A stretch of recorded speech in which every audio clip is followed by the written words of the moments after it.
किसी को हानि पहुंचाए मुझे उस तक पहुंचना होगा।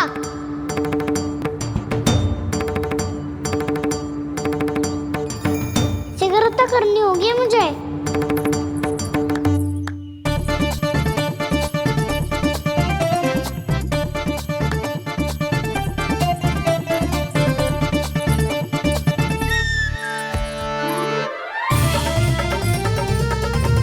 पकड़ लियो मैया, पकड़ लियो। हाँ हाँ पकड़ लियो। पर तू तो अभी वहां था ना, यहाँ कैसे आ गया? आप भी तो वही थी मैया, सिगरा यहाँ कैसे आ गए? बहाना बनाने से ना बनूंगा मैं। चलो अब आपकी बारी। हाँ हाँ ठीक है।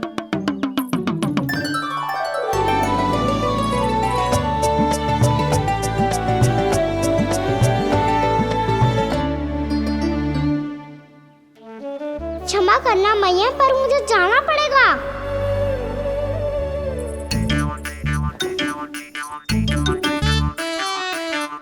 मैया पकड़ो मुझे।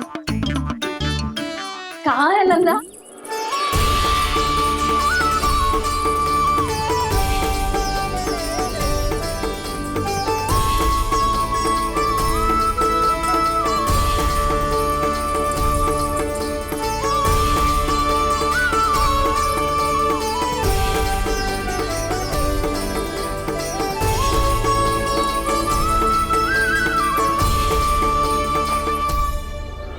योजना सफल हो गई।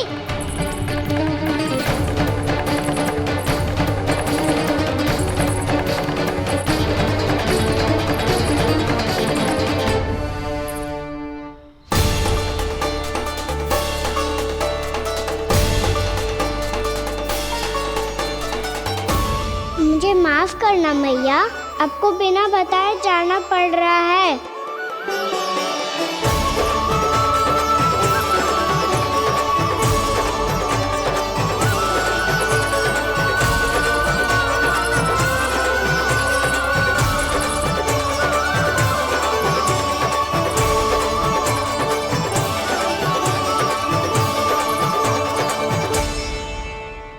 कोई खेल भी ना मिल रहा अभी तक। कहना तो अभी बता दे तो।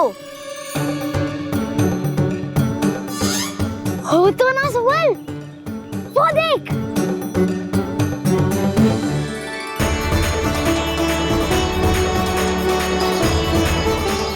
क्या कर रहा है इतनी शीघ्रता में? वन की ओर जा रहा है, वो सारे कर रहे। चले। हाँ।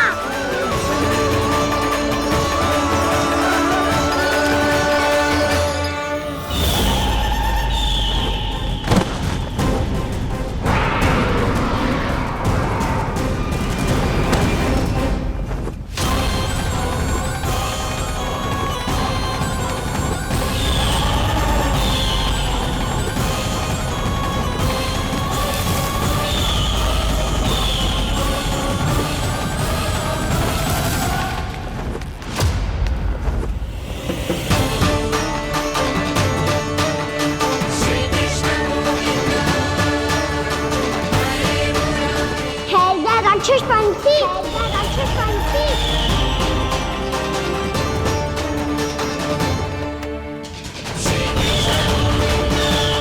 गोपालक कृष्ण हूँ मैं, नंदराज का लल्ला, वृंदावन का राजकुमार। मेरे रहते तो मेरी प्रजा को कोई हानि ना पहुंचा सकता। तू है कृष्ण? तुझ पर क्या प्रहार करूं मैं? मुझे तो लगा था विष्णु की तरह तेरे एक हाथ में चक्र होगा, दूसरे में गदा, पर तू तो नन्हा सा बालक है। कोई शक्ति नहीं है तेरे पास और ना ही है कोई अस्त्र या शस्त्र। तेरा सामना करने के लिए मुझे अस्त्र और शस्त्रों की आवश्यकता ना है राक्षस। वकासुर, वकासुर नाम है मेरा, वही वकासुर जो अपनी बहन पूतना की हत्या का प्रतिशोध लेने आया है।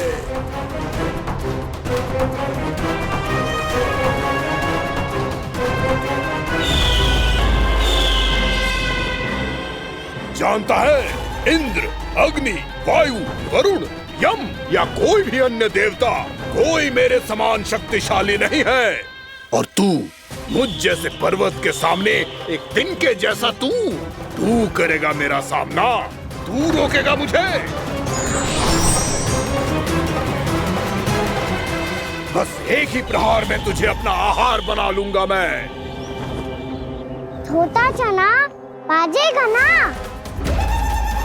धमकियां देने से युद्ध नहीं जीते जाते बदकसूर।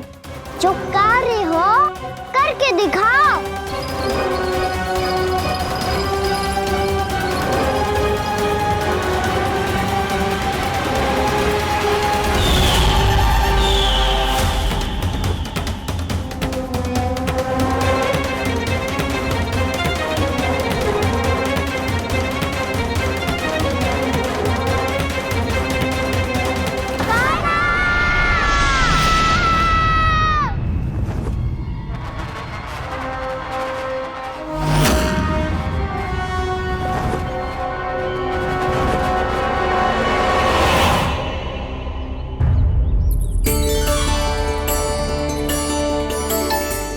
लल्ला, देख तेरी मैया थक गई है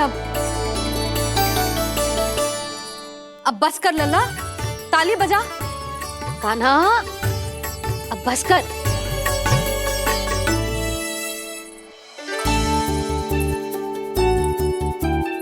ताली बजा, ताली बजा, कोई संकेत तो दे। बता कहाँ है तू? पकड़ लिया।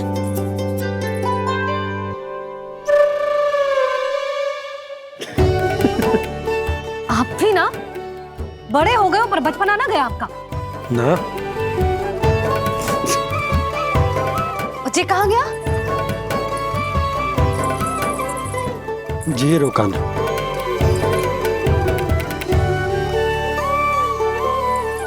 फिर से मेरे साथ छल करके भाग गए और गए हो कहाँ? नंदराज, नंदराज। भानु, वो पंछी, राक्षस पंछी, बहुत बड़ा पंछी। भानु, राक्षस, राक्षस। भानु, क्या होगा? तुम बैठो। यशोदा, जल लेकर आओ। बैठो।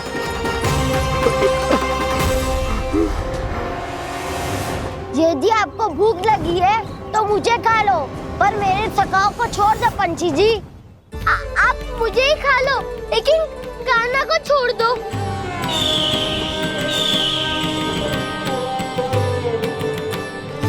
हम सबको खा लो, पर कान्हा को जीवन दान दे दो। कितनी अद्भुत है प्रभु के सखाओं की ये भावना कि सखा के प्राण को बचाने के लिए अपने प्राणों का त्याग करने को भी तत्पर हैं ये सब। देवराज, वैसे तो प्रभु क्षण भर में सब कुछ संभाल सकते हैं, पर हमें अपना कर्तव्य निभाना होगा। प्रभु की सहायता हमें करनी होगी। हाँ देवराज, प्रभु की सहायता करनी चाहिए हमें। स्वयं नारायण की कृपा है हमारे मित्र पर, उसे छोड़ दो, अन्यथा देवता तुम्हें नहीं छोड़ेंगे। पर मैं देवता के आने की प्रतीक्षा नहीं करूंगा। मेरे भाई को इसी क्षण मुक्त कर दो असुर, या फिर मेरा सामना करने के लिए तैयार हो जाओ। आवश्यकता पड़ी तो तुम्हारा उधर फाड़ के भी अपने भाई की रक्षा करूंगा मैं। तो फिर आ बालक, तुझे भी तेरे भाई के पास पहुंचा देता हूँ मैं। प्रयास करके तो देखो दोस्त, तुम्हारे चोंच के टुकड़े टुकड़े ना कर दिए तो मेरा नाम भी बलराम नहीं, तो मेरा नाम भी बलराम नहीं।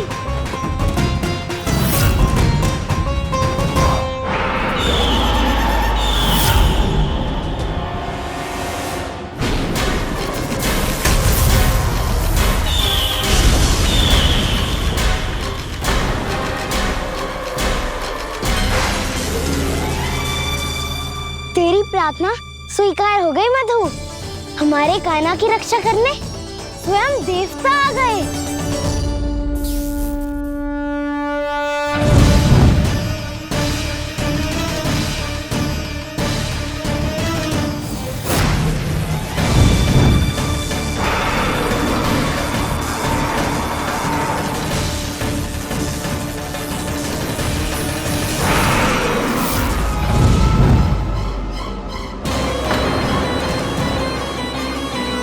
करो इंद्र, अपने वज्र का प्रयोग मत करो। तुम्हारे प्रहार से मुझे गुदगुदी हो रही है।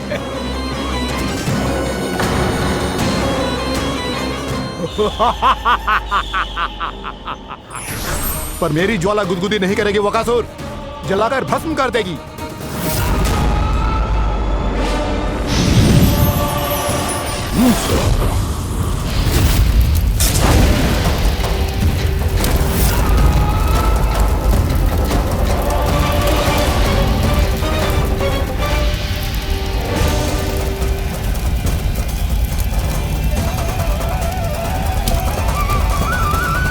क्या बहुत बड़ो? बहुत बड़ा पंछी। पंछी? बहुत बड़ा पंछी। पंछी नहीं, वो राक्षस कान्हा को निगल गया।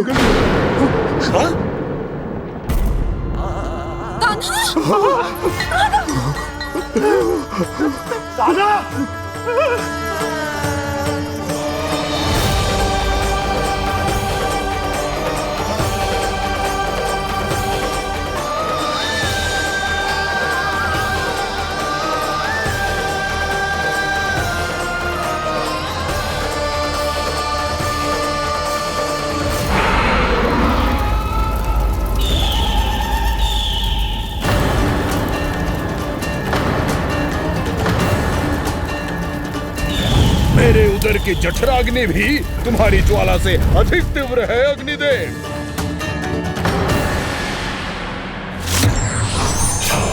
अब यम का पाश ही दंड देगा इसे।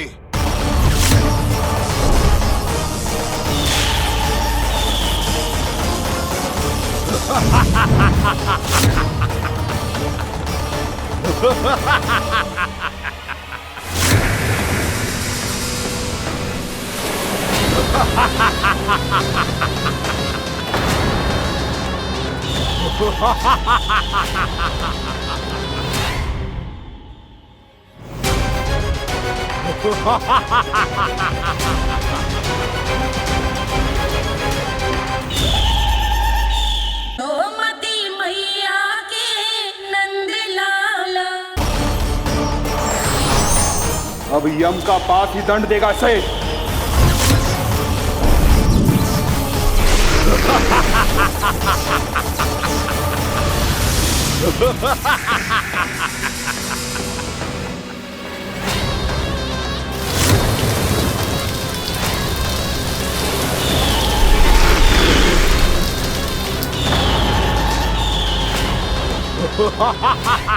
तूने जल की धार को भले ही काट दिया हो दुष्ट, पर हिम में धार नहीं होती।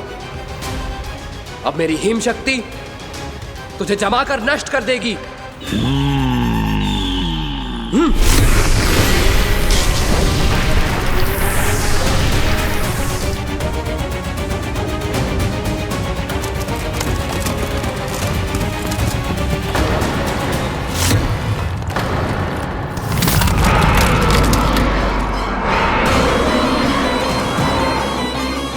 चंद्र, वरुण, यम, अग्नि, इंद्र, तुम में से कोई भी इस योग्य नहीं है कि मुझे पराजित कर पाए और इस विष्णु अवतार की रक्षा कर पाए।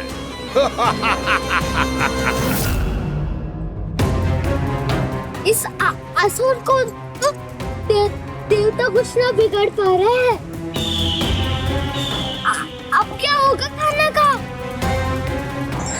बकासुर, मैं अपनी किरणों की ताप से तुझे छलनी छलनी कर दूंगा।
पुत्र कार्तिकेय, इस असुर के उदर को फाड़कर अपने पिता के सखा श्री कृष्ण को मुक्त कराओ पुत्र।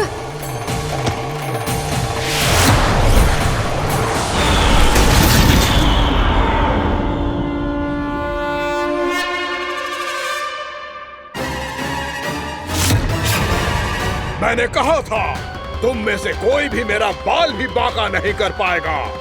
तुम देवताओं का तो सामर्थ्य ही क्या, स्वयं देवों के देव महादेव भी मेरा कुछ नहीं बिगाड़ पाएंगे। कृष्ण को अपने उदर में ही पचा जाऊंगा मैं।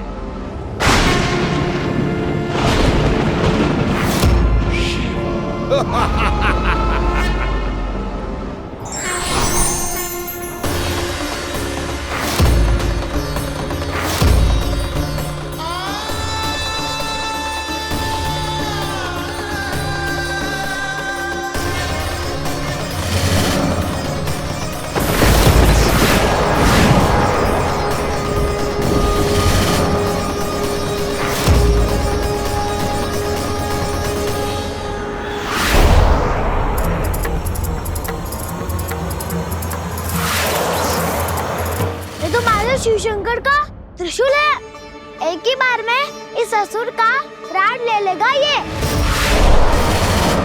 हाँ, महादेव का त्रिशूल।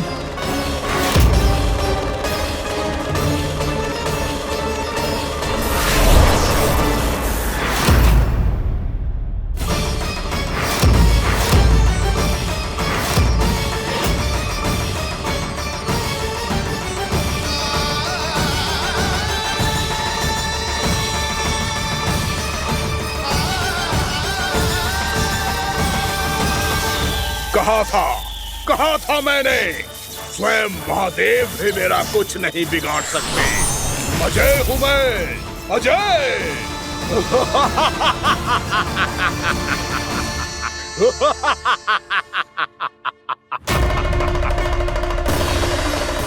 प्रभु, आपके त्रिशूल की महिमा तो अपरंपार है, तो फिर ये ठहर क्यों गया?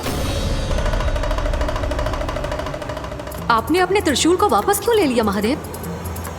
इस दुष्ट का संहार क्यों नहीं किया?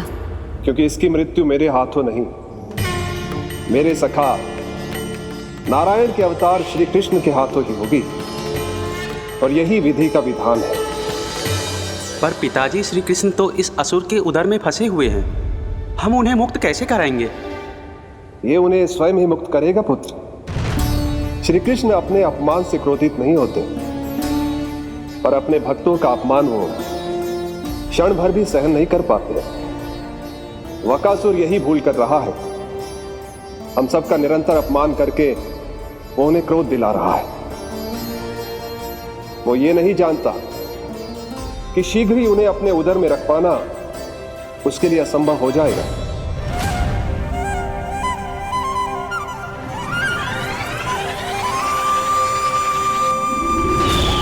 क्या हुआ महादेव, पराजित होकर भी मुस्कुरा रहे हैं?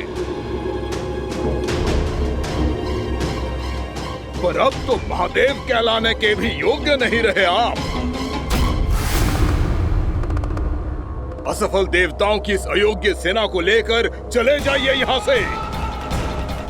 ना ये मेरा सामना कर सकते हैं और ना ही आप। मेरी शक्ति के सामने आप अक्षम हैं महादेव।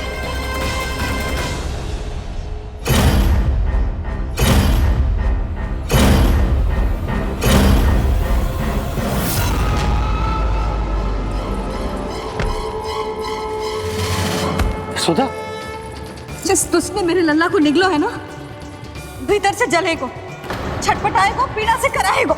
जिस दुष्ट ने मेरे लल्ला को निगलो है ना, भीतर से जलेगो, छटपटाएगो, पीड़ा से कराएगो।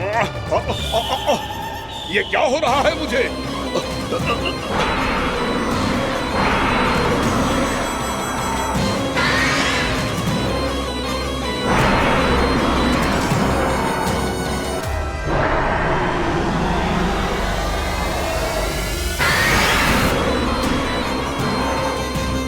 मुझे ऐसा क्यों लग रहा है जैसे भीतर से जल रहा हूं मैं।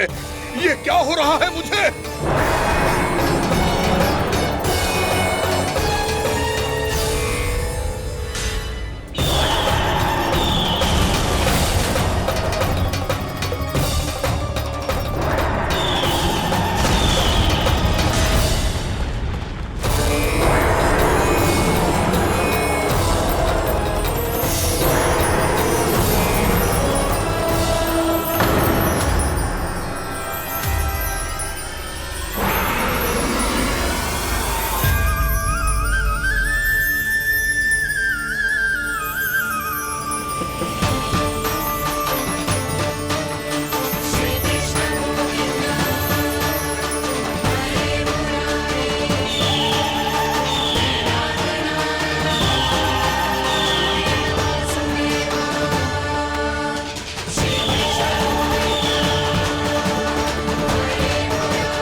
हे प्रभु, मैंने ऐसे कौन से कुकर्म किए थे कि मुझे ऐसी मृत्यु प्राप्त हुई?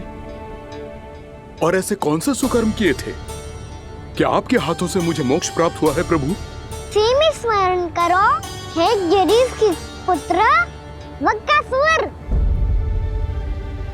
स्मरण करो, कैसे अपने पिता की तरह अभिमान से भरे हुए थे तुम। स्मरण करो, कैसे हमें पराजित करने के लिए पूरी सृष्टि को संकट में डाल दिया था तुमने, और हमें विवश होकर पराजय स्वीकार करनी पड़ी थी। स्मरण करो, कैसे तुमने देवराज इंद्र का छत्र चुरा लिया था। पर यह सब भी पर्याप्त नहीं था वक्कासुर। तुम्हारे पापों का घड़ा तब भरा था जब तुमने देवी गंगा के जल में साधना करते हुए जजाली मुनि की तपस्या में व्यवधान डाला था।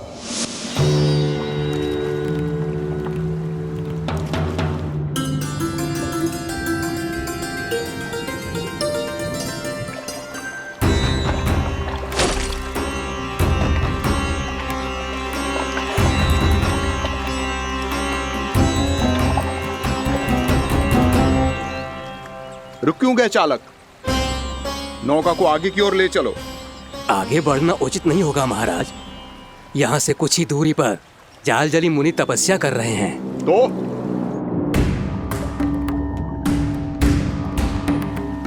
मेरे मत्स्य आखेट के क्षेत्र में इसने तपस्या करने की भूल की है। मेरे ही राज्य में मेरा कोई क्षेत्र मेरे लिए वर्जित हो, यह मुझे स्वीकार नहीं है। आपने पर्याप्त मत्स्य आखेट कर लिया है महाराज। यदि तुम इन मछलियों का आहार नहीं बनना चाहते हो, चुपचाप मेरी आज्ञा मानो। क्षमा, क्षमा महाराज।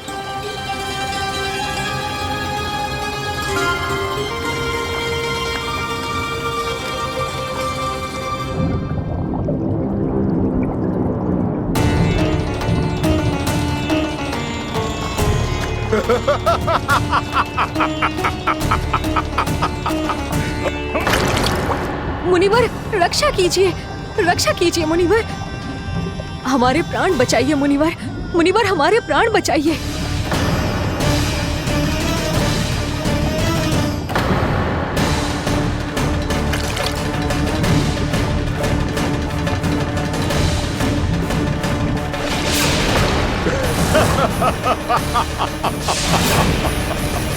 ठहर जाओ असुरराज, इन मछलियों को हानि ना पहुंचाओ। क्यों मुनि? अब मछलियां पकड़ने के लिए मुझे तुमसे आज्ञा लेनी पड़ेगी। तुमने तपस्या करने से पहले किससे आज्ञा ली थी? मां गंगा से, इस जल में रहने वाली सभी मछलियों से। इस उपकार के बदले इन सभी मछलियों को रक्षा करने का वचन दिया था। इसीलिए असुरराज, मैं शांति से कह रहा हूं, इस स्थान को अशुद्ध ना करो। चुपचाप यहां से चले जाओ, नहीं तो इसका परिणाम अच्छा नहीं होगा।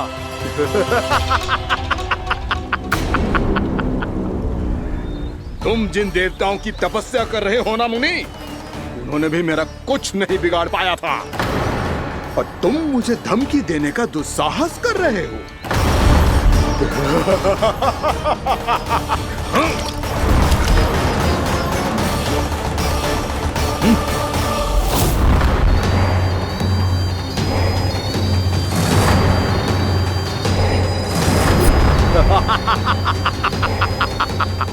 मूर्ख, विचारों से तो तू राक्षस है ही, और स्वभाव से उस बगुले की तरह है जो भूख ना होने पर भी उन निर्दोष मछलियों को आहार बनाता रहता है। इसलिए अभी इसी क्षण से तू बगुला का जीवन जिएगा। ये मेरा श्राप है, ये मेरा श्राप है।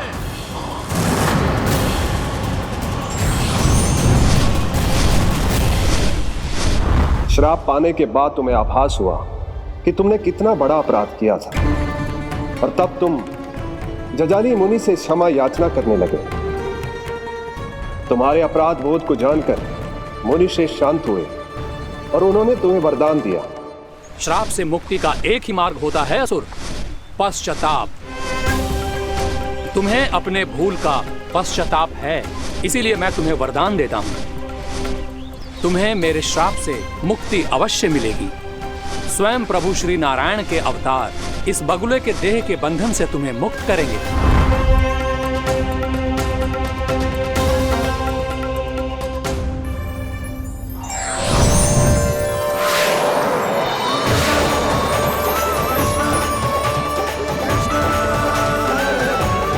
प्रणाम स्वीकार करें प्रभु।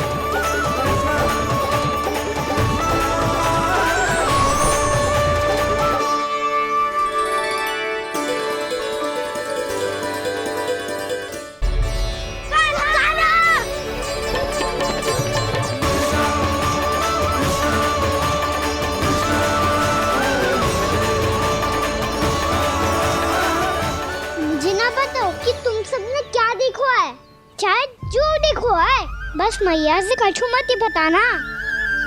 कान्हा!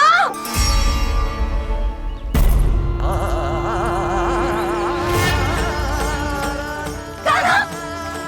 मेरा लल्ला!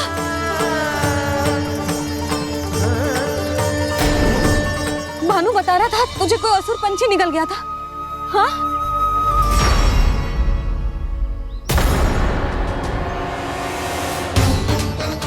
हे नारायण, ये क्या है?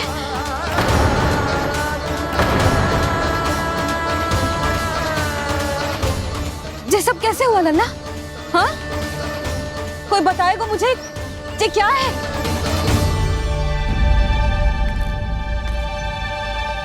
श्रीधामा, मधुमंगल, चिची को सब कुछ बता दो।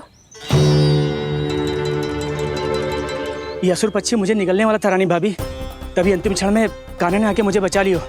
और ये असुर पक्षी ने कही कि यह है वृंदावन का राजकुमार, नंदराज का लल्ला।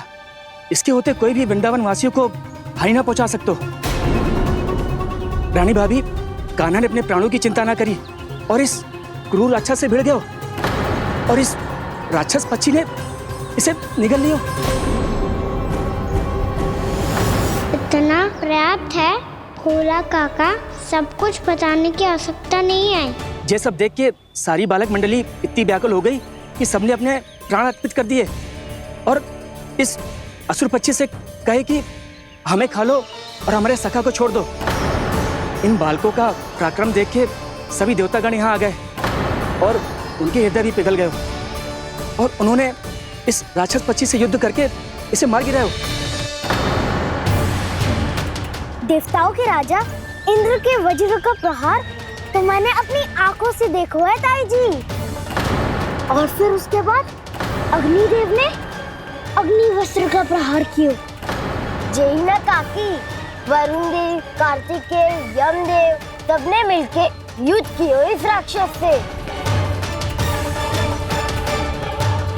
कहा था अभी मत बोलना। अरे सब मिलके फंसा दोगे मुझे। भद्रकाली, हमारे शिव शंकर भी आए थे छोटी माँ। जाओ आप भी।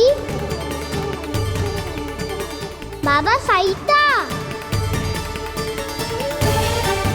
मुझे लगता है कि ये कान्हा भी इन्हीं देवताओं में से एक है। संभव तो है जीजी। स्मरण है पूतना और तृणावर्त के आक्रमण के समय भी ऐसा ही हुआ था। सभी राक्षस मारे गए थे पर अपने कान्हा को एक खरोच तक न आई थी। हाँ जीजी, मुझे लगता था कि श्री नारायण की विशेष कृपा है हमारे कान्हा पे, पर अब तो देख के लग रहा है कि हमारा कान्हा ही स्वयं श्री नारायण है। या फिर उनका अवतार है ये। अरे बस करो तुम सब, ऐसा कछु ना है। अरे जितनी बात सुनी है उससे तो यही लग रहा है कि कान्हा देवताओं और असुरों की युद्ध के बीच में फंस गया था। उसका इस सब से कोई लेना देना ना है। तो फिर इसके तन पे एक भी खरोच क्यों ना आया नंदराज? हाँ,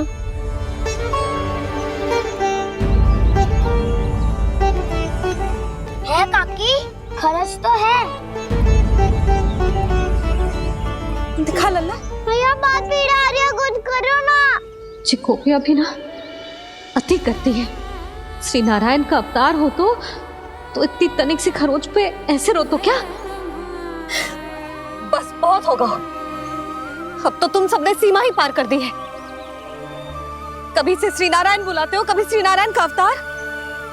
तनिक कछु हो ना जाता है कि तुम सब कहानियां बुनने लगती हो। जे बस साधारण सा बालक है, मेरा लल्ला है जे, इसे भगवान मत ही बनाओ।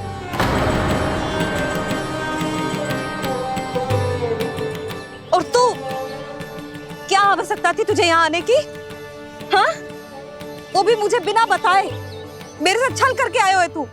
अब तू घर चल, ऐसा दंड दूंगी ना कि भैया बहुत पीड़ा हो रही है। मैया बहुत पीड़ा हो रही है मैया। हाँ नन्ना, तू घर चल, मैं तुझे औषधि लगा दूंगी। हल्दी का लेप लगाऊंगी ना, झट से ठीक हो जाएगा। चल चल।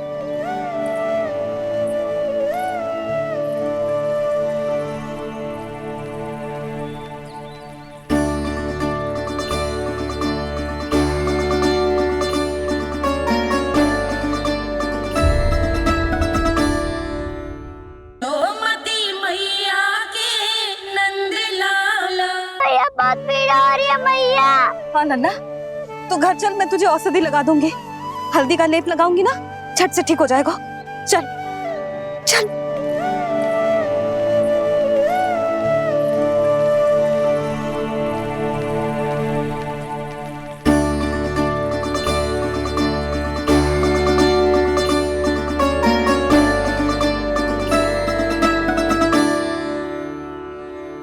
बस लल्ला बस, रो मत। चल चल चल, आजा। अभी औषधि लगाऊंगी ना, तेरी सारी पीड़ा लुप्त हो जाएगी। आजा आजा, बैठ जा लल्ला। अभी आई मैं। हाँ,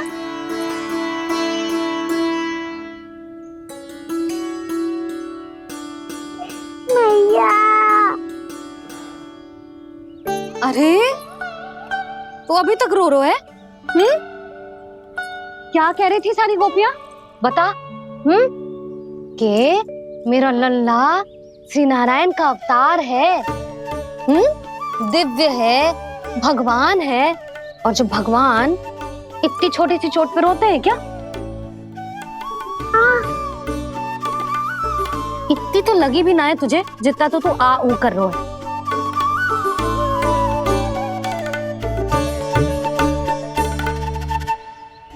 आओ ना, करूंगो। आप ऐसा दुलार थोड़ी करोगी। ओहो, वृंदावन का गौपालक जे इतनी छोटी सी चोट पे रोता है ना? गोप बालकों का मुखिया इतनी छोटी सी चोट पे रोता है? मेरा लल्ला तो सबसे शक्तिशाली है। जे इतनी छोटी सी चोट तो क्या बड़े बड़े राक्षसों से भी ना घबराता है। हाँ, एक बार में सबको समाप्त कर देता है कि ना? हाँ मैया, यदि कोई राक्षस वृंदावन की ओर टेढ़ी दृष्टि करके आएगा तो सबसे पहले कान्हा को सुरक्षा में खड़ा पाएगा, फिर चाहे जो बाल बन के आए या बगुला बन के।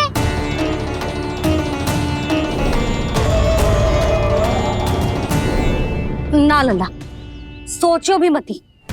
वृंदावन की सुरक्षा करना तेरा दायित्व ना है। तुझे और कोई संकट का सामना करने की आवश्यकता ना है। अभी तो मेरी पीड़िता का हरण कर रही थी, अचानक से क्या हो गया मैया को? कोई आवश्यकता ना है तुझे ऐसे संकटों का सामना करने की। आने दे आज तेरे बाबा को, सीधा सीधा बोल दूंगी। बहुत हो गए उनके तर्क वितर्क। मेरा फूल सा लल्ला वन में अकेले गौचारण के लिए ना जाए को। आज बगुले ने निकल लियो, कल कछु और हो जाए तो? नारायण ना करे, कहीं कछु ऊंच नीच तुझे कछु हो जाए तो? मैं तो जीते जी मर जाऊंगी।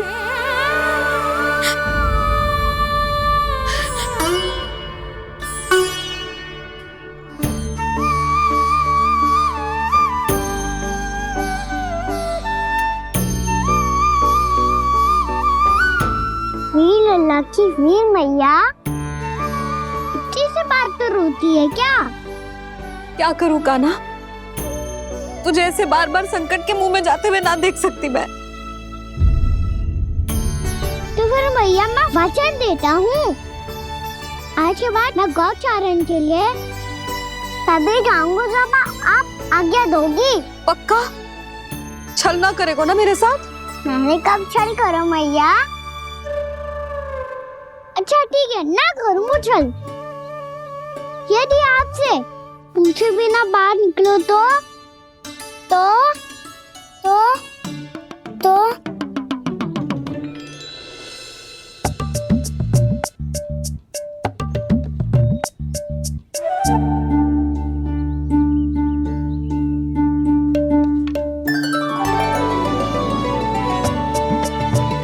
ये रही आपकी छड़ी और ये रही मेरी पीठ।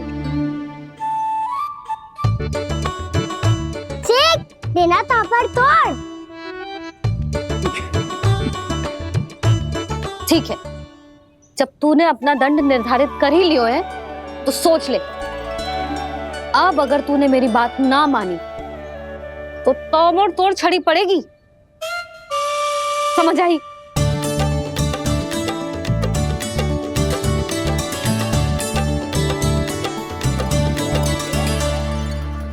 अच्छा ही है कि कान्हा कुछ दिन घर ही रहे। आज वन में जो हुआ है अवश्य कंस ने ही करवाए हुए वो सब।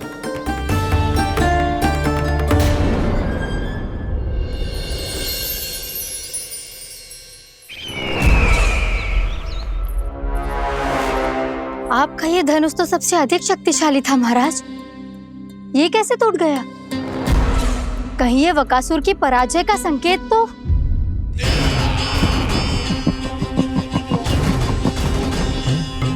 प्राप्ति, लगता है तुम्हें शुभ समाचार मिला नहीं। उस बकासुर ने उस विष्णु अवतार को जीवित ही निगल लिया है। अरे अब तक तो उस नन्हे से बालक को पचा भी चुका होगा वो। उसके तन में रक्त बनकर वो विष्णु अवतार और उसकी शक्तियां दौड़ रही होंगी। क्षमा कीजिए महाराज। क्षमा कीजिए, इस अशुभ से मुख से शुभ समाचार आने दो। माथे के बल को ढीला करो, चेहरे पर मुस्कान लाओ और कहो, महाराज, वृंदावन में मातम फैल चुका है। मैं ऐसा ही करता महाराज, यदि सूचना सत्य होती तो।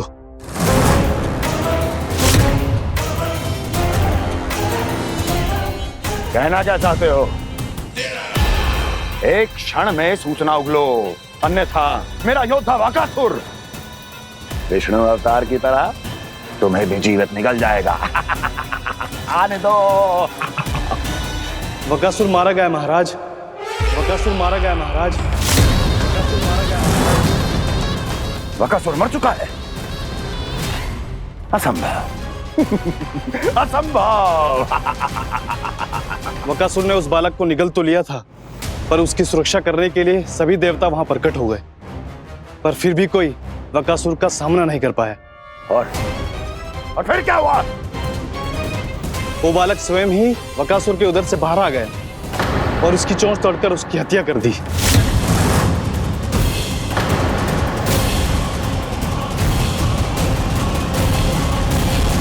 वन में बकासुर की चोंच टूट गई और यहाँ आपका ये धनुष।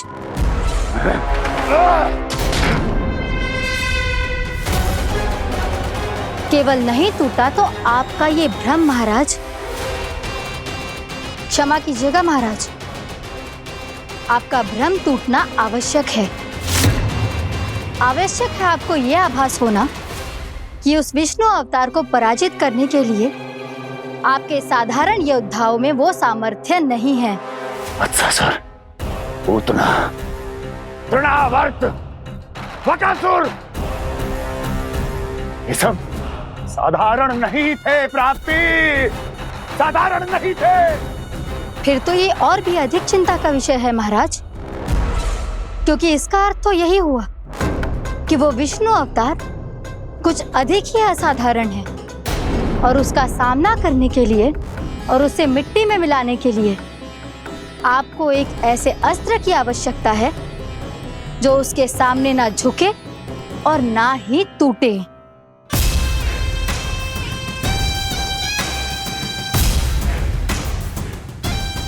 तो फिर मैं ऐसा ही असतर ढूंढूंगा, चाहे आकाश पाताल एक क्यों ना करना पड़े मुझे, 10 दिशाएं 14 भुवन क्यों ना नापने पड़े मुझे, मैं उस असतर को अवश्य ढूंढ निकालूंगा जो उस विष्णु अवतार के प्राणों की डोरी इस धनुष की तरह तोड़ सके।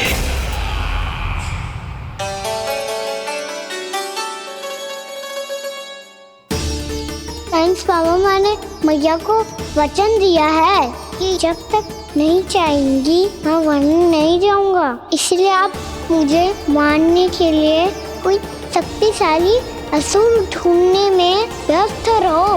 कुछ दिन तब तक मैं व्यस्त रहूंगा अपनी मैया की सेवा करने में।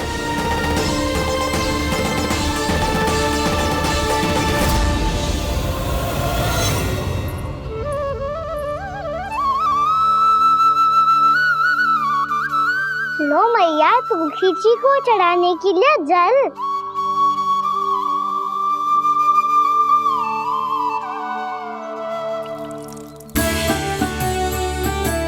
लो मैया, और आटा।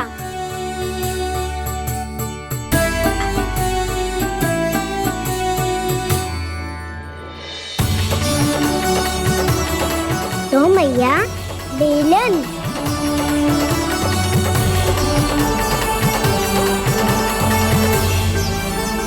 ले, तनी खा ले। ओ मैया, भूख ना लगी है। बिना भूख के खाने से क्या लाभ? और तेरा जब पेट तो कह रहा है कि उसे भोजन चाहिए, और लाभ कैसे ना लल्ला? भोजन का लाभ है ना, तन को पोषण मिलेगो, स्वास्थ्य बनेगो, जो तेरी भुजाओं में शक्ति आ जाएगी, ताऊ के जैसी, ताऊ से भी अधिक। तेरे जे केस भी लंबे हो जाएंगे। सच्ची मैया? सच्ची। माप के देख लियो नित्य दिन। तनी खा।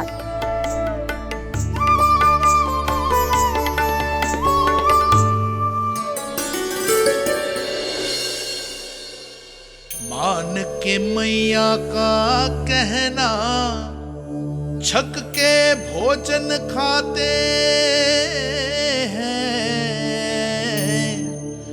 नित्य मापते भुजा केश, पर ज्यो का त्यों ही पाते हैं।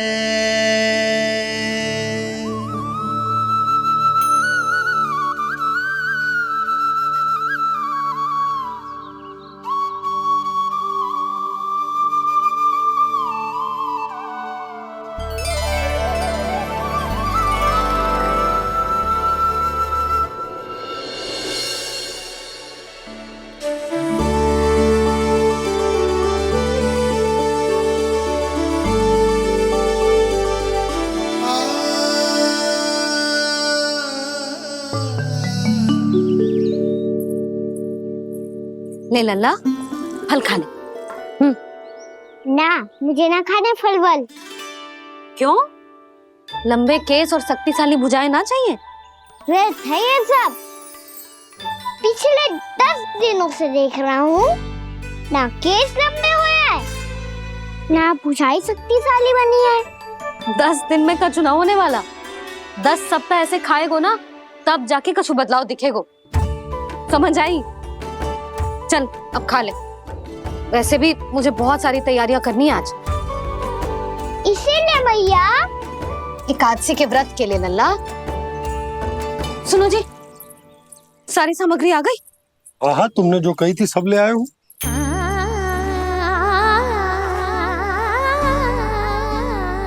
इसमें नारियल तो है ही ना, उसके बिना मैं एकादशी की पूजा कैसे करूंगी?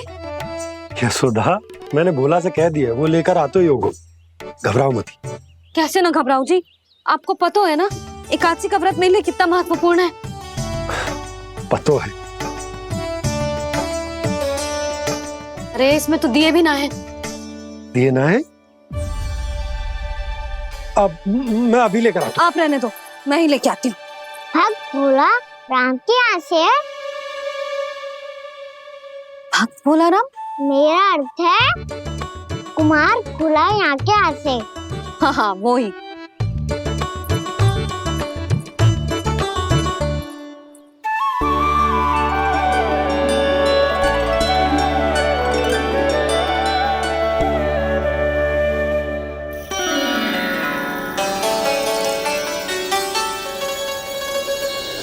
श्री हरि, श्री हरि, मेरे श्री हरि।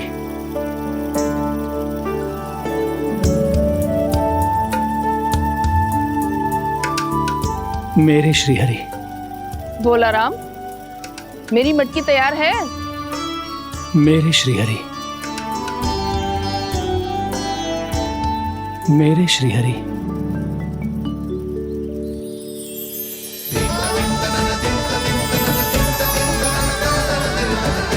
भोला राम,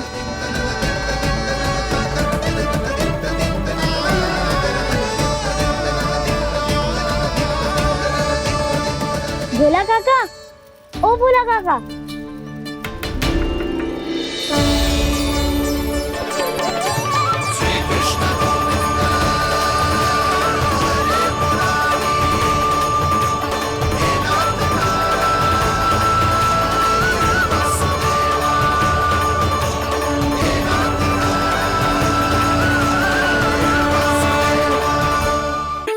श्री हरि प्रसन्न हो गए।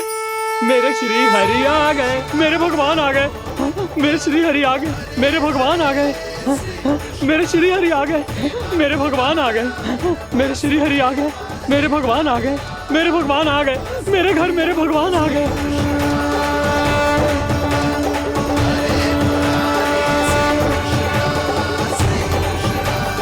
मेरे घर आ गए, मेरे श्री हरि आ गए। हाँ, मेरे श्री हरि आ गए। जे तो बावले थे ही, अब बालकन को भी साथ में मिला लिए। उज्जवल क्या कर रहा है? अरे ठहर जा भोला।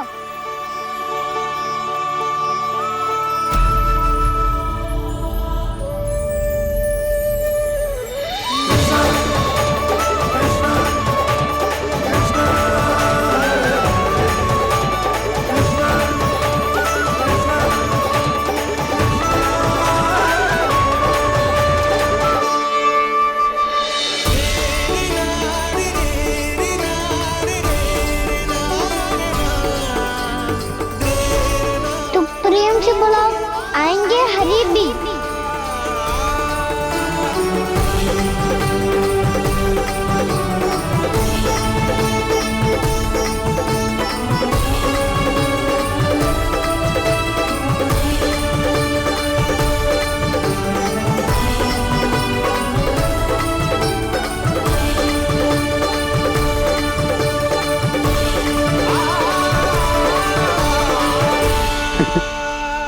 क्या वो गाना?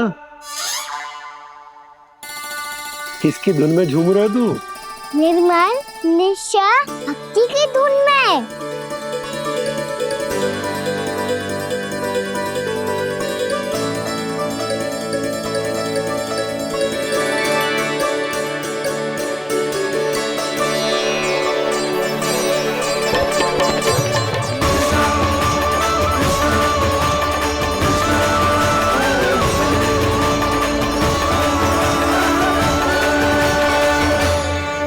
अरे क्या हो गया इन्हें? बावले हो गए हैं क्या? ठहरो, कोई आवश्यकता ना है ऐसे बावलों की तरह नाचने की।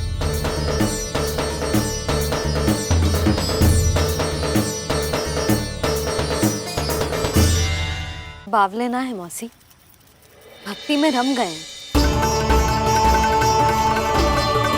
बस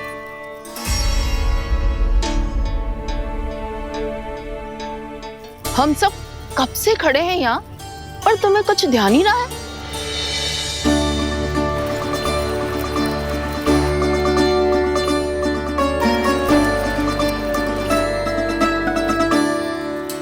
नाच गाने में ऐसे मगन हुए कि हमें देखा भी ना। मुझे नाचते हुए देख मेरे श्री हरि को इतना आनंद आ रहा था कि मैं अपने आप को रोक नहीं सका। और वैसे भी मेरे जन्म का एकमात्र उद्देश्य है श्री हरि की सेवा करना, श्री हरि को प्रसन्न करना। तुम बावले हो भोलाराम, या हमें बावला बना रहे हो? श्री हरि और तुम्हें देख रहे हैं? हाँ, अभी वो यहीं थे, देख रहे थे। भोला काका, आपने भी ना अति कर दी। अब हमें भी बताओ तनी, कहाँ थे श्री हरि?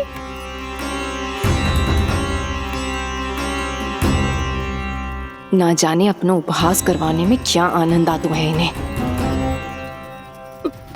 देखो, अब तुम सच मानो या झूठ, लेकिन हमरे श्री हरि यहीं थे, इसी चाक पर अभी। हाँ, लो सुन लो इस मूर्ख की बात। श्री हरि को और कोई स्थान ना मिलो जो इसके मिट्टी के चाक पे आकर बैठेंगे। श्री हरि को और कोई स्थान ना मिलो जो इसके मिट्टी के चाक पे आकर बैठेंगे। श्री हरि को और कोई स्थान ना मिलो जो इसके मिट्टी के चाक पे आकर बैठेंगे। जैसी मैया भैंसो ही लल्ला, दोनों का कुछ पता ही ना चलतो, कब किस बात पर प्रसन्न हो जाए और किस बात पर रुष्ट। अरे मैं भला असत्य क्यों बोलूंगा? अभी अभी यही थे श्री हरि। हाँ,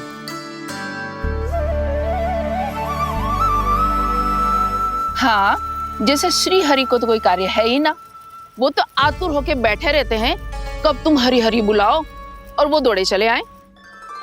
भगवान तो भक्तों के पास आने के लिए सदैव आतुर रहते हैं, बल्कि सत्य तो यह है कि भक्तों के मन में ही निवास करते हैं भगवान।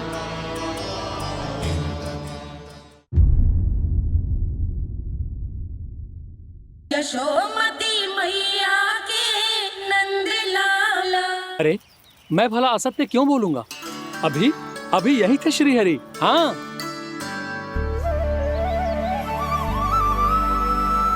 हाँ, जैसे श्री हरि को तो कोई कार्य है ही ना, वो तो आतुर होके बैठे रहते हैं कब तुम हरि हरि बुलाओ और वो दौड़े चले आए। भगवान तो भक्तों के पास आने के लिए सदैव आतुर रहते हैं, बल्कि सत्य तो यह है कि भक्तों के मन में ही निवास करते हैं भगवान। भगवान तो भक्त के पास आने के लिए सदैव ही आतुर रहते हैं शंकरी मौसी। बल्कि सच्ची बात तो ये है कि भगवान हमारे मन में ही निवास करते हैं। कम से कम तू तो इसे बढ़ावा मत दे जशोदा। जब देखो जब हरि नाम की रट लगाए रहते है। हरि बोलते बोलते ऐसो बावलो होता है कि सारा कार्य भूल जाता है। 2 दिन से अपनी मटकी के लिए चक्कर काट रही हूँ। अभी तो एक चक्कर और लगाना होगा आपको। आपकी मटकी तैयार हो गई है, अभी लाता हूँ।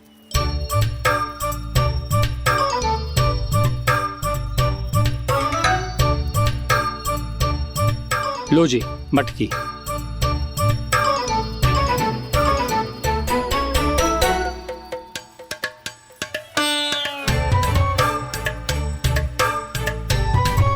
इस कच्चे मटके का क्या करूं मैं? हाँ? पर इसे तो मैंने भट्टी में पकाया था। अब तू ही देख ले कितना ध्यान रहता है इस कार्य पे। और कह तो है कि श्री हरि आते हैं इससे मिलने। हाँ आते हैं और आगे भी आएंगे हमारे श्री हरि हमसे मिलने। और आके मोक्ष देंगे, है ना? मांगूंगा तो मोक्ष भी दे देंगे, मांगूंगा तो मोक्ष भी दे देंगे, मांगूंगा तो मोक्ष भी दे देंगे। अभी तो ये बता कि तू मुझे मेरी मटकी कब देगो? और मेरी मांग कब पूरी करोगे भोला राम जी? मेरो घड़ा मेरे दिए तो तैयार है ना कल एकादशी की पूजा और व्रत के लिए? एकादशी का व्रत? हाँ, एकादशी का व्रत। इसे करने से श्री हरि बहुत प्रसन्न होते हैं। अच्छा, फिर तो अभी लाया।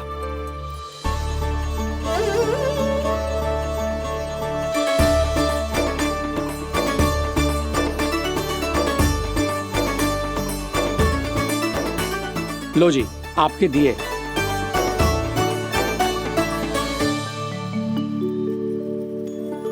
और जो हमने मांगा है वो? बाकी सब शेष द्वादशी के दिन मिलेगा, क्योंकि कल मैं भी एकादशी का व्रत रखूंगा, क्योंकि कल मैं भी एकादशी का व्रत रखूंगा, क्योंकि कल मैं भी एकादशी का व्रत रखूंगा।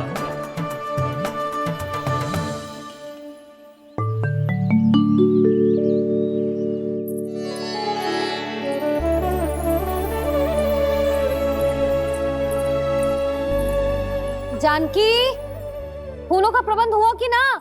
हाँ भाभी, जे रे। सदैव विलंब कराती है। पर भाभी इस बार तो फूल समय से ही लाई थी। क्या हुआ जशोदा? अभी तो पूजा की तैयारी ना हुई? देखो ना मौसी, ये जानकी ना कुछ छूट ही जाता है इसके कारण। एकादशी की पूजा और व्रत आते ही जसोदा भाभी इतनी वग्र हो जाती है। ऐसो क्या होगा इस पूजा में?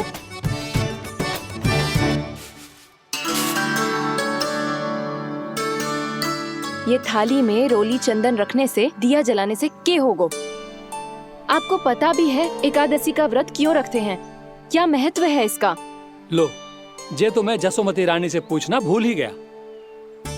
पर हाँ भगवान, मेरे लिए इतना ही पर्याप्त है कि इस व्रत को रखने से मेरे श्री हरि हमसे प्रसन्न हो जाएंगे।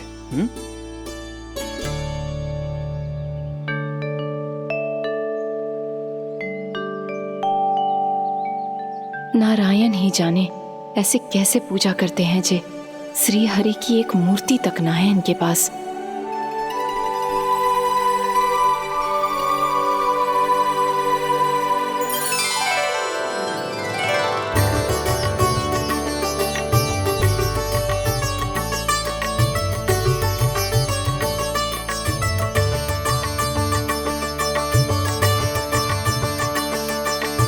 प्रभु, न तो मेरे पास मूर्ति है और ना तो इस व्रत के विधि विधान के बारे में मुझे जानकारी है और ना ही मुझे इसके महत्व के बारे में जानकारी है, पर फिर भी मैं करना चाहता हूं।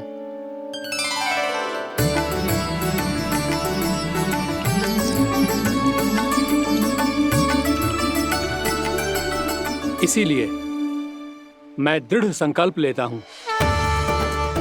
पूरी निष्ठा के साथ, श्रद्धा के साथ और पूरी आस्था के साथ मैं इस व्रत को संपन्न करूंगा।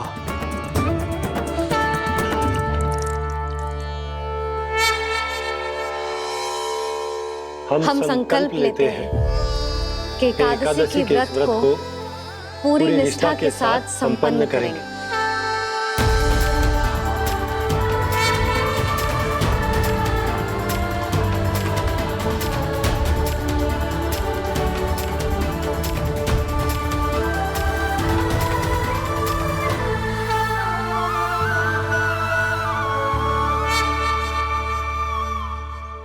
तुलसी जी के पत्ते तो हैं ही ना। श्री नारायण को तुलसी जी के पत्ते के बिना भोग ना चढ़तो है। जानकी, तुलसी के पत्ते कहाँ हैं? भाभी, मैं तो कब से यही पूछना चाह रही थी कि तुलसी के पत्ते लाऊं क्या, पर आप तो व्यस्त थी ना। तुझे कितनी बार समझाओ है ना, यदि तेरे कछु करने से किसी और की कोई हानि ना हो रही हो या किसी के अच्छे कार्य में सहायता हो रही हो तो मुझसे आज्ञा लेने की आवश्यकता ना है। समझ गई भाभी, आगे से जाना उनको। ले अभी लेकर आती हूँ।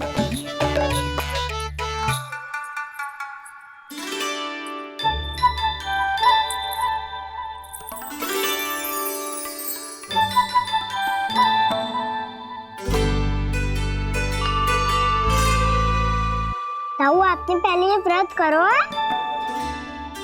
आपको इसका महत्व पता है? भाभी चलो। जानकी, तुमने ये व्रत करो है? फिर तुमको इसका महत्व पता है? सुमति जी, आपको पता है इसका महत्व? कान्हा, क्यों तंग कर रहे हो सबको? मैया, सबने करो ये व्रत, मुझे भी करना है।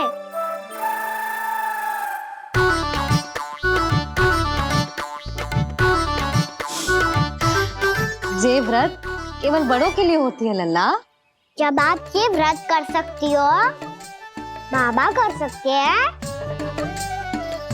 ये सारी गोपियां कर सकते हैं, वो भी कर सकते हैं, तो मैं क्यों ना कर सकता?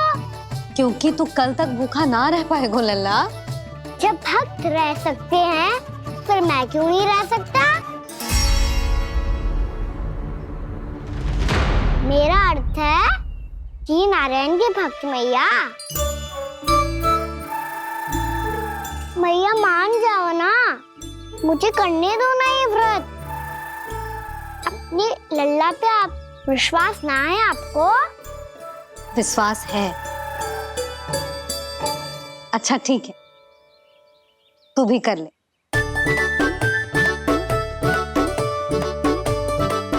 पर मैया, व्रत की कथा तो सुनाओ, मैं तो अबध हूँ ना। मुझे कैसा पता चलेगा कि ये व्रत करते क्यों हैं?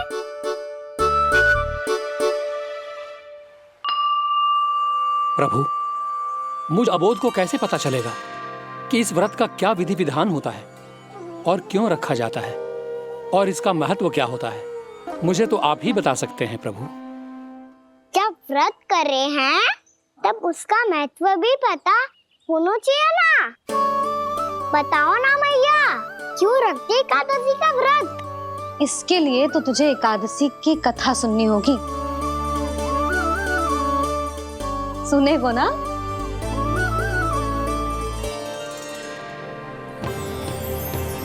वसुदेव सुतं देवं कंसचाणूरमर्दनम्। श्रीहरि, यशोदा परमानंदम्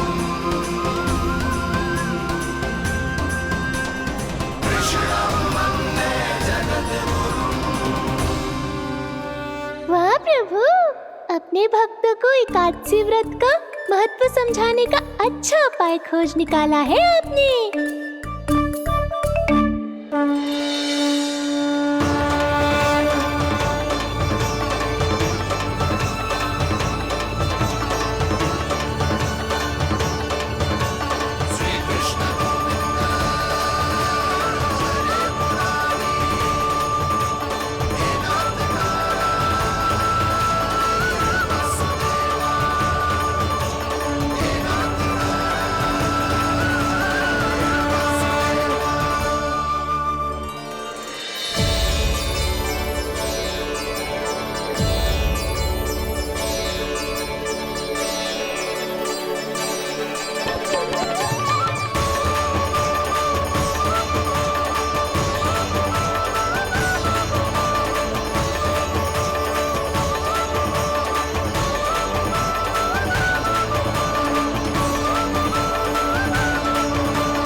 अब सब जन एकादशी के व्रत की कथा ध्यान से सुनना, तभी जे व्रत पूरा माना जाएगा।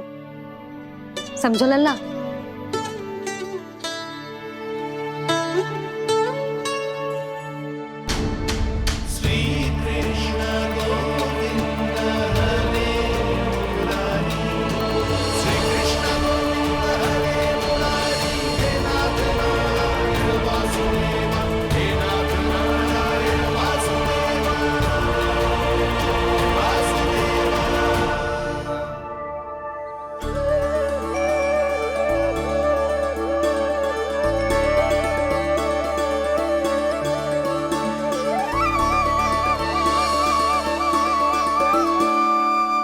सत्ययुग में चंद्रावती नाम के नगर में मूरा नाम का एक असुर राज्य करता था। ओम ब्रह्मदेवाय नमः। ओम ब्रह्मदेवाय नमः। ओम ब्रह्मदेवाय नमः। ओम ब्रह्मदेवाय नमः।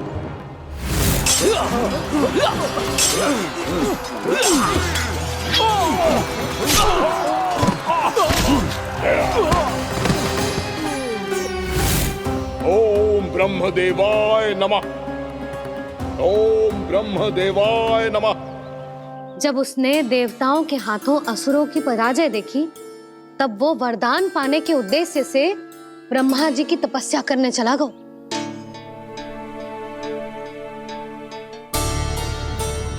शीघ्र ही मूरा की तपस्या सफल हो गई और ब्रह्मदेव जी उससे प्रसन्न हो गए। ओम ब्रह्मदेवाय नमः। ओम ब्रह्मदेवाय नमः। ओम ब्रह्मदेवाय नमः। ओम ब्रह्मदेवाय नमः। ओम ब्रह्मदेवाय नमः। ओम ब्रह्मदेवाय नमः। ओम ब्रह्मदेवाय नमः। ओम ब्रह्मदेवाय नमः।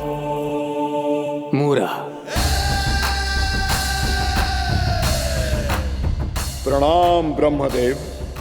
तुम्हारी तपस्या सफल हुई। बोलो, तुम्हें क्या वर चाहिए? सृष्टि के रचयिता ब्रह्मदेव, कृपया मुझे ऐसा वरदान दीजिए जिसकी सहायता से मैं त्रिलोकी विजयी बन जाऊं और कोई देवता मुझे पराजित ना कर सके। यहाँ तक कि देवताओं के रक्षक, सृष्टि के संचालक भगवान श्री विष्णु के लिए भी मैं अपराजय रहूं। तथास्तु, तथास्तु, तथास्तु। प्रणाम ब्रह्मदेव।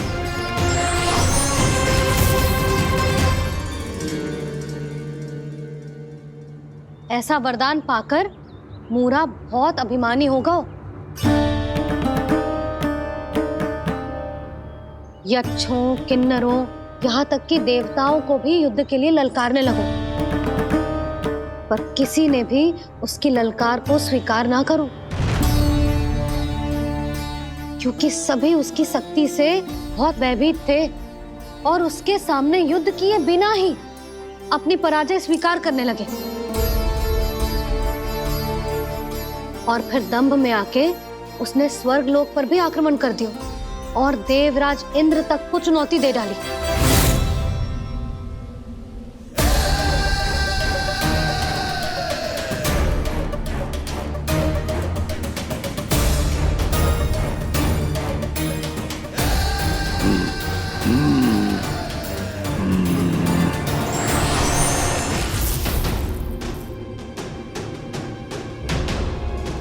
मैं प्रतीक्षा कर रहा हूं देवराज, क्या उत्तर है तुम्हारा? मुझसे युद्ध करोगे या फिर बिना लड़े ही पराजय स्वीकार कर मेरे अधीन हो जाओगे और सौंप दोगे मुझे अपना ये स्वर्गलोक? सारी शक्ति तुम्हारे मुख में है या कुछ बाहुबल भी है तुम्हारे पास? मैं तुम्हारी चुनौती स्वीकार करता हूं मूरा, मैं तुम्हारी चुनौती स्वीकार करता हूं मूरा।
ठहरिए देवगण, असुर राज मूरा को ब्रह्मदेव का आशीर्वाद प्राप्त है। आप में से कोई भी इन्हें पराजित नहीं कर पाएगा।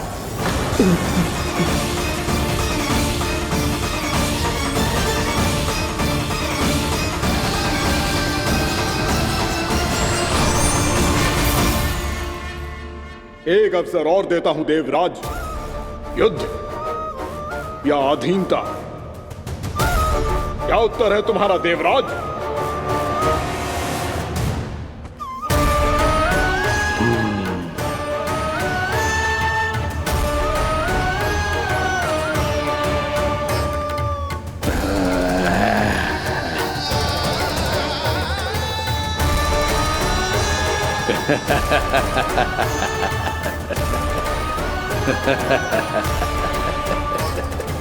इंद्र और सभी देवताओं ने मूरा के आतंक में आके उससे भयभीत होके अपना सिंहासन छोड़ दियो। अब मूरा स्वर्ग का अधिपति बन गयो और शीघ्र ही उसने अन्य सभी असुरों को स्वर्ग में निवास करने के लिए आमंत्रित कर दियो। और इस प्रकार से वो धीरे धीरे तीनों लोकों का सम्राट बन गयो। उसे किसी ने रोका नहीं मैया? ना लल्ला, इतना साहस किसी में था ही ना। और फिर ये निश्चित करने के लिए कि भविष्य में किसी और असुर की मृत्यु ना हो, वो यमराज पे भी विजय प्राप्त करने के लिए यमलोक की ओर प्रस्थान कर दियो। वो तो अपने आप को और सभी असुरों को अमर बनाना चाहता था। पर देवता और यमराज भी उसकी ये योजना समझ गए थे। इसीलिए उसके आने से पहले ही सारे देवताओं ने श्री नारायण से सहायता के लिए गुहार लगाई। अब केवल आप ही कुछ कर सकते हैं प्रभु। अभी तो मूरा केवल त्रिलोक का स्वामी है, और यदि उसने यमलोक भी जीत लिया तो वो जीवन को ही नियंत्रित नहीं करेगा प्रभु, वो मृत्यु का भी स्वामी हो जाएगा। ऐसे में पहले सृष्टि का संतुलन तो नष्ट होगा प्रभु, और फिर स्वयं सृष्टि ही नष्ट हो जाएगी। ऐसा नहीं होगा यमदेव, नियति ऐसा होने ही नहीं देगी। विधि रचेगी खेल और मैं बनूंगा माध्यम। असुर राज मुरा का सामना मैं करूंगा।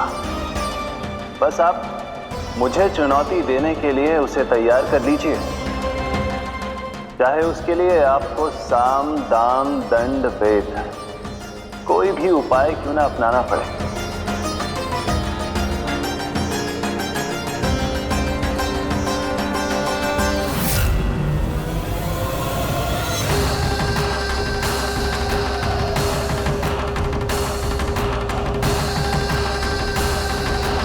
आप तो मेरी प्रतीक्षा में पहले से ही खड़े हैं यमदेव। तब तो आपने मेरी चुनौती के बारे में भी सुना ही होगा। कहिए, क्या उत्तर है आपका? मेरा स्वागत करके अपना राज्य त्यागेंगे या मेरा सामना करके अपने प्राण? असुर राज मुरा का सामना मैं करूंगा। बस आप मुझे चुनौती देने के लिए उसे तैयार कर लीजिए, चाहे उसके लिए आपको साम दाम दंड भेद कोई भी उपाय क्यों ना अपनाना पड़े।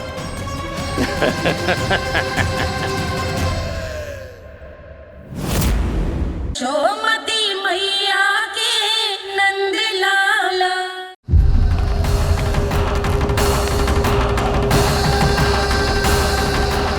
आप तो मेरी प्रतीक्षा में पहले से ही खड़े हैं यमदेव। तब तो आपने मेरी चुनौती के बारे में भी सुना ही होगा। कहिए, क्या उत्तर है आपका? मेरा स्वागत करके अपना राज्य त्यागेंगे या मेरा सामना करके अपने प्राण? हे असुर श्रेष्ठ, मैं आपकी अधीनता स्वीकार करने के लिए तैयार हूं। बस एक विनती है मेरी। शर्त को विनती का नाम देकर पहलाना चाहते हो मुझे यमराज? असुर राज मूरा के सामने शर्त रख पाओ, इतना सामर्थ्य नहीं है तुम में। इसका आभास है मुझे असुरराज, पर मैं आपकी अधीनता स्वीकार करूं इससे पहले आपको स्वामी धर्म का पालन करना होगा। मेरे पुराने स्वामी के क्रोध से मेरी रक्षा करनी होगी आपको। कौन है तुम्हारा पुराना स्वामी? भगवान श्री नारायण। और छोटी माँ मूरासुर को तो श्री नारायण से भी रक्षा का वरदान प्राप्त था ना? यही तो श्री नारायण की लीला थी बलराम।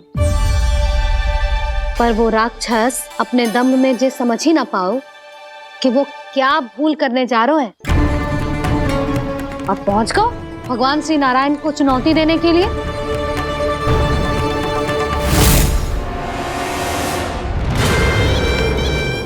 वहीं ठहर जाओ असुर राजमोरा।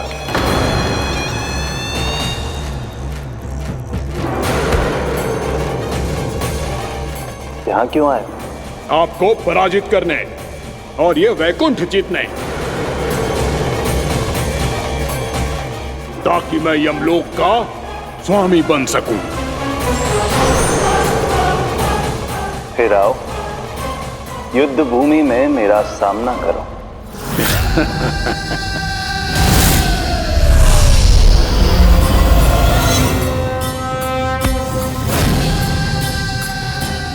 ये नहीं जानते कि इनसे ना हारने का वरदान तो मैं पहले ही प्राप्त कर चुका हूं, इसलिए युद्ध ठीक से आरंभ हो पाए उससे पहले ही इन्हें जीत लूंगा मैं।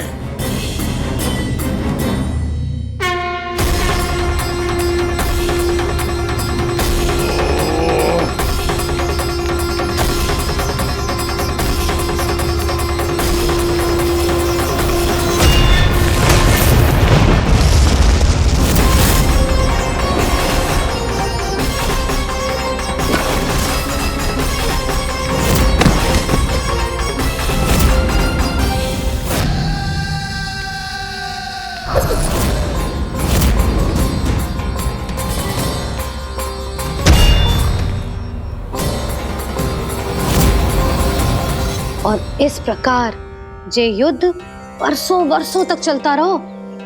दोनों योद्धा पूरे ब्रह्मांड में अनेक अस्त्रों शस्त्रों के साथ युद्ध करते रहे।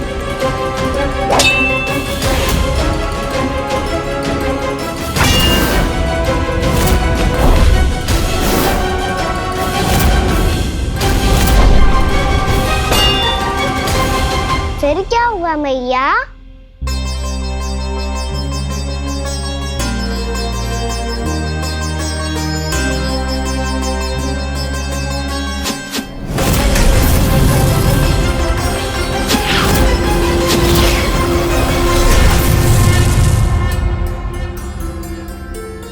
उस युद्ध को कभी समाप्त हुआ हो, पर कैसे? शीघ्र ही वो राक्षस थक गो लल्ला।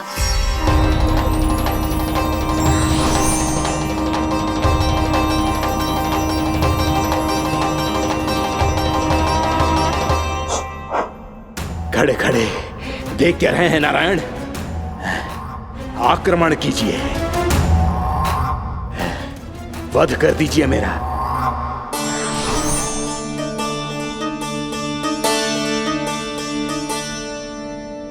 मैं तुम्हारी वीरता से प्रभावित हूं, इसीलिए इतनी थकान की स्थिति में मैं तुम जैसे वीर पर आक्रमण नहीं करूंगा। जाओ विश्राम करो। यदि फिर से युद्ध करने की इच्छा हो तो तुम्हारा स्वागत होगा।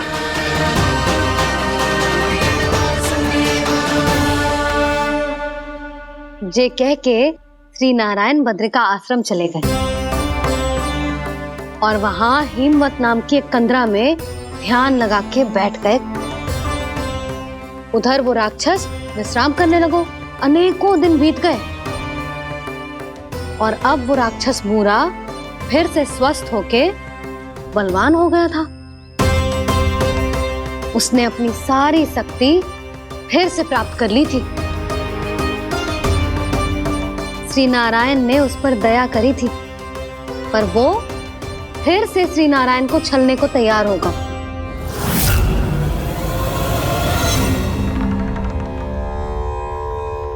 ध्यान में बैठे बैठे श्री नारायण योग निद्रा में चले गए, पर दुष्ट मूरा इसी अवसर का लाभ उठा के उनकी कंदरा में घुस आयो, ताकि वो सोते हुए श्री नारायण पे आक्रमण कर सके।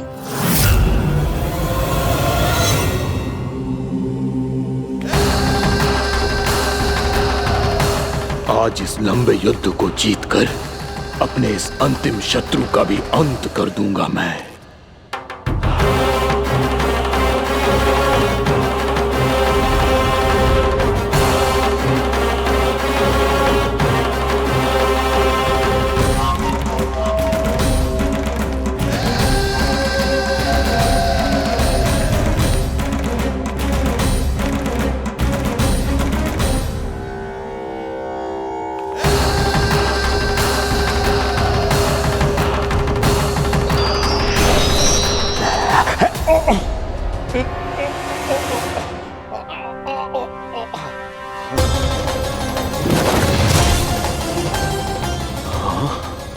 दुष्ट राक्षस,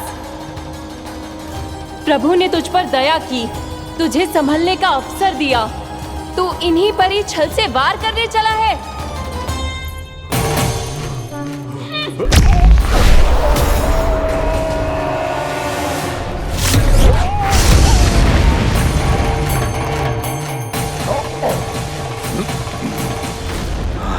मैं अजय हूँ, मुझे कोई पराजित नहीं कर सकता। ब्रह्मा का वरदान है मुझे। तूने नारायण से अपराजय होने का वरदान मांगा था मूर्ख, उनकी शक्ति से नहीं। ध्यान से देख, मैं तेरी मृत्यु हूँ, मृत्यु।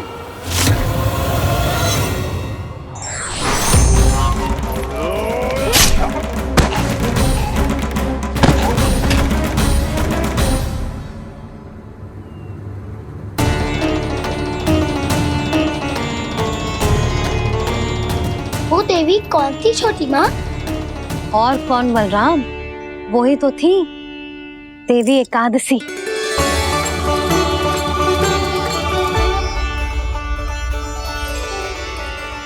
मुझे क्षमा कीजिए प्रभु, आपकी आज्ञा के बिना ही युद्ध करके आपके शत्रु को मृत्यु के घाट उतार दिया।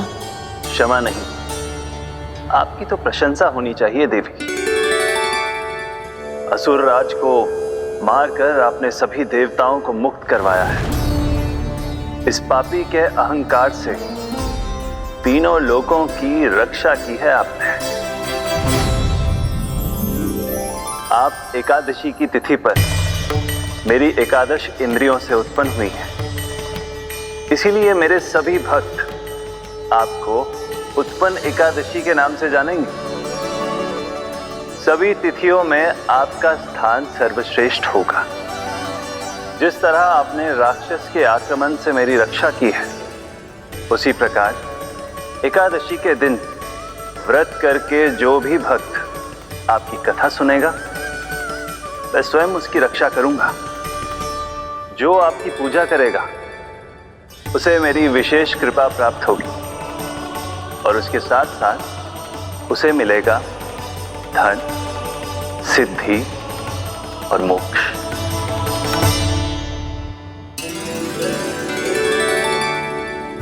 इसीलिए आज के दिन व्रत रखने का बहुत अधिक महत्व होता है। बोलो एकादशी मैया की जय। बोलो श्री नारायण भगवान की जय।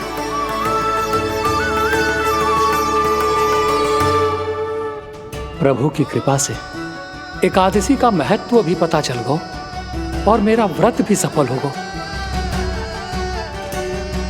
अभी नहीं भूला राम, एकादशी का व्रत पूरी तरह तभी सफल होता है जब द्वादशी के दिन उसे पूरा किया जाता है।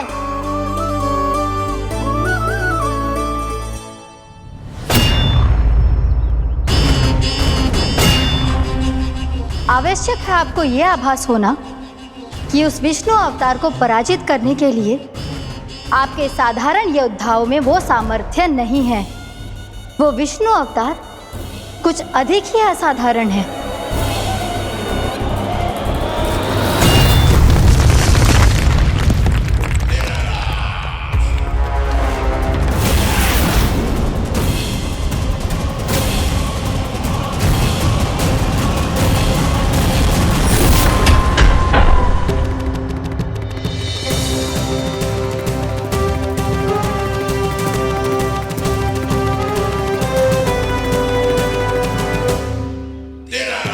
अब मैं दिखाऊंगा उस विष्णु अवतार को असाधारण शत्रु क्या होता है।